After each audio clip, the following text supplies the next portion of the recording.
ambapo kwa kilo, wastani wa kilo bei zina range kati ya 8,000 mpaka 10,000. Kichukulia kwa kilo shilingi 10,000 ambayo ndio ipo sokoni kwa sasa, ukatengeneza mapato ya shilingi 3 mpaka 4,600,000 kwa wiki. Ina maana ni mapato ya shilingi 12,000,000 kwa mwezi. Mimi kwa majina naitwa Kazoya Mwangateko, ni mkulima wa strawberry. Strawberry ni zao zuri sana biashara na mahitaji yake ni makubwa, lakini uzalishaji ni mdogo kwa sasa. Ni zao ambalo unaweza ukapanda kwa muda wa miezi mitatu. Ukishapanda mche kwa miezi mitatu, baada ya hapo unaendelea kuvuna kwa muda wa miaka mitatu. Kwa hiyo zao hili linafanya vizuri sana katika mikoa yenye baridi ya nyanda za juu kusini, kuanzia Morogoro, Arusha, Moshi, Mbeya, Sumbawanga, Songea na Njombe. Kwa hiyo strawberry ni zao zuri sana na tunda lake ni zuri kiafya kutumia. Mahitaji ni makubwa kwenye mahoteli, na kilimo hiki sio kilimo kigumu sana kufanya. Kwa hiyo washauri watu wajikite pia kulima zao la strawberry. Mimi nilianza na miche 6. Kwa hiyo baadaye nikaenda naongezeka na uzoefu wa miaka 15 kwenye kilimo cha strawberry kwa maeneo haya ya Sumbawanga. Mimi ndio mzalishaji ambaye nazalisha tunda hili. Hakuna watu wazalishaji wengine, ni wadogo sio wa kibiashara, lakini kibiashara mimi ndio nazalisha kwa wingi. Kwa sasa nina miche 6,000. Ila nategemea nizalishe kwa miche mpaka 24,000 malengo yangu. Na kwa hiyo miche 6,000 una uwezo wa kuvuna kilo mpaka 700 kwa wiki. Kwa hiyo kwa kilo makadirio ya bei ya soko ni shilingi 8,000 mpaka 6,000. So unaweza ukaona ni zao ambalo lenye faida kubwa sana katika kibiashara na kuweka kipato cha juu. Ukiwa mkulima ambao umezingatia kulima vizuri, kuzingatia lishe ya mmea na huduma ya maji. Kama hivi sasa hivi tumefanya maji kwa drip irrigation, tumeboresha kupitia kampuni ya KSP. Mfumo wetu wa maji ya umwagiliaji kama hivi tumefurahi. Sasa hivi tumerahisisha maji inapata, kwa sababu strawberry ni zao ambalo linataka maji mengi, upate maji kwa uhakika kwa wingi. Ukizaa kupanda, unapanda miezi mitatu, unahudumia mche kwa mbolea za maji na mbolea za samadi. Kwa muda wa miezi mitatu mche utaanza kuzaa matunda.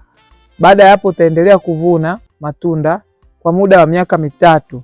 Ndipo utakapotoa hiyo miche, utaweka tena miche mipya.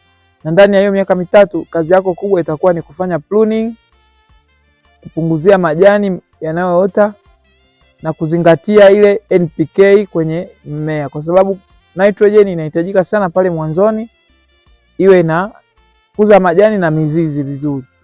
Lakini inapoanza kutoa maua na matunda, sasa hapo unatakiwa nitrogen ipungue, lakini phosphorus na potassium na vitu kama calcium ndio vinatakiwa kwa wingi kwa ajili ya kupata matunda makubwa bora na ambayo yanaweza kuleta competition nzuri kwenye eneo la biashara. Sasa hivi tunapata kwa miche yetu 6,000 tunapata mpaka kilo 300 kwa wiki mpaka 250 kwa wiki.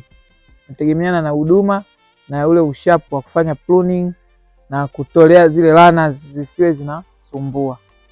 Kama upo tayari, unaweza ukaandaa mbegu, unaweza ukapata miche na mbegu mbalimbali kupitia mmea wa strawberry pale. Kwa hiyo ile miche itakapokaa muda wa mwaka mmoja, utakuwa na maotea pembeni mengi. Kwa hiyo unaanza kuyapunguza. Yale unavyoyapunguza, ile ni miche mingine. Unabakiza tu mashina, libaki na miche mashina 5 tu. Mengine yatakao zidi 5 utayatoa, na yale ndio yatakuwa mbegu zako za kuendeleza ile zao. Nashauri wakulima wanaotaka kulima, kwanza wachukue mbegu na miche kwenye mashamba ambayo ni bora, ili kuzuia kuchukua mbegu ambayo miche ambayo sio nzuri. Lakini mimi hapa nalima mbegu ambayo ni aina ya Chandra. Hii niliagiza nchi jirani ya Kenya. Nalima hiyo aina ya Chandra, ni mbegu nzuri, Chandra Giant, na matunda makubwa na mazuri. Kwa hiyo nawashauri, miche inapatikana kwetu kwa gharama ya mche mmoja shilingi 1000. Kwa hiyo ukiwasiliana nasi kwa namba za simu 0765105000 tutawapatia miche bora, miche mizuri ambayo haina magonjwa, ili na wewe uweze kufanya kilimo hiki cha strawberry. Na washawishi sana watu wafanye zao hili kwa wingi, kama ilivyo nchi zetu, nchi ya jirani Kenya, watu wengi wanafanya zao hili, lina fursa na wao wana import matunda katika nchi yetu. Kwa hiyo sasa hii ni fursa kwa watu sasa kujikita kwenye zao hili la strawberry. Uandaaji wake wa mashamba ni mrahisi, huduma zake ni rahisi, hazina magonjwa mengi, haziandamwi na magonjwa mengi, lakini soko ni kubwa, uhitaji umezidi kuongezeka, hasa kwa matumizi ya majumbani na mahotelini na mahoteli ya kitalii. Wengi wanapenda kutumia hii strawberry, na wapika keki wengi sasa hivi. Kabla sijaanza kutumia drip irrigation, tulikuwa tunatumia muda wa masaa 7 mpaka 8 kumwagilia eneo la dogo tu la strawberry, mtu kusimama na mpira. Lakini baada ya kupitia Kilimo Smart Project, wameweza kutusaidia kupunguza muda wa masaa ya umwagiliaji. Kwa hiyo sasa hivi mimea yetu inapata maji kwa muda mfupi, tumeokoa masaa mengi. Kwa hiyo mfanyakazi yule ambaye tulikuwa tukimwajiri kwa kazi aweze kushinda anamwagilia, sasa anafanya kazi zingine na umwagiliaji ndani ya muda mfupi, tunakuwa tumejaza na mimea yetu kupata maji vizuri. Kwa hiyo tunategemea kuongeza mavuno, kwa sababu mmea unapopata maji ya kutosha na mavuno yataongezeka kwa kiwango cha juu. Na washauri sana wakulima watumie mifumo hii ya umwagiliaji. Kwanza, inakuokolea muda mwingi wa kuhudumia shamba.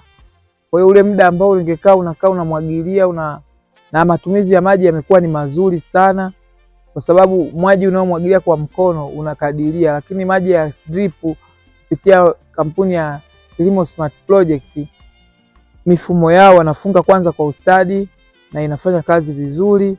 Kwa hiyo mimi nawashauri wakulima wasipende sana kutumia mifumo ya umwagiliaji hii ya mikono, kwa sababu kwanza hata sasa hivi tunategemea sasa vijana wasaidizi, nao wamekuwa ni changamoto.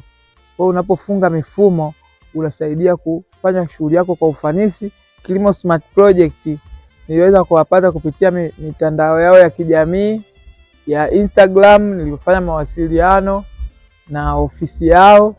Kwa hiyo wamekuwa waaminifu, nilikuwa siwafahamu, lakini wanafanya kazi kwa uaminifu kabisa bila usumbufu wowote, na mashirikiano mazuri kati ya mteja na mtoa huduma.